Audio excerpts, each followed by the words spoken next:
आता आमच्याकडे पाहुणे येत आहे माझ्या भेटीला. माझ्या बहिणीची नंदाई वगैरे येत आहेत.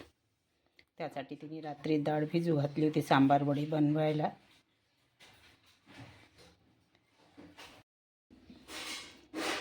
सांबार बनवायसाठी डाळ पण शिजवली आहे. आता फोडणी घालायची आहे त्याला.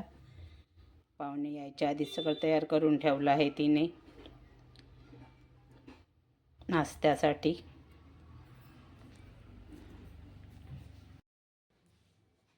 चला आता मी पण आंघोळ करते.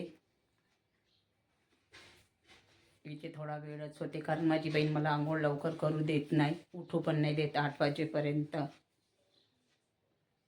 थंडी असल्यामुळं. चला आता उठली आणि मी चहा वगैरे घेतला आणि आता आंघोळ करते.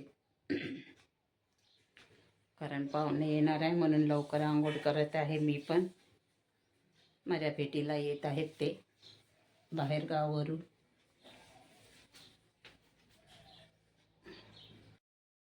सांबार वडी तयार झालेली आहे, छान मस्त.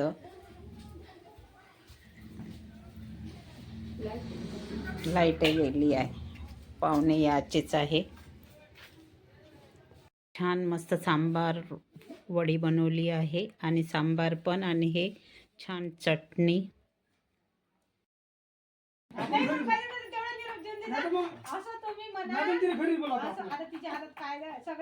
तुझ्यापाशी मोबाईल आहे त्या ह्याच्यावर.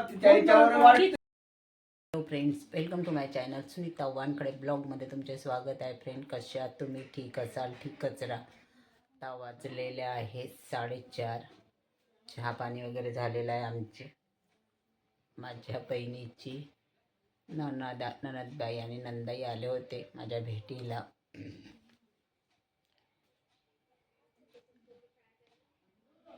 त्यांनी जेवण वगैरे करून नाही गेले, नाश्ताच करून गेलेले आहेत. नंतर मग माझ्या बहिणीनं पुन्हा स्वयंपाक वगैरे केला. आमचे जेवण वगैरे आज 2:30 वाजता जेवण झाले. आता अजून थोडा आराम करून आता चाय पाणी वगैरे झालेलं आहे.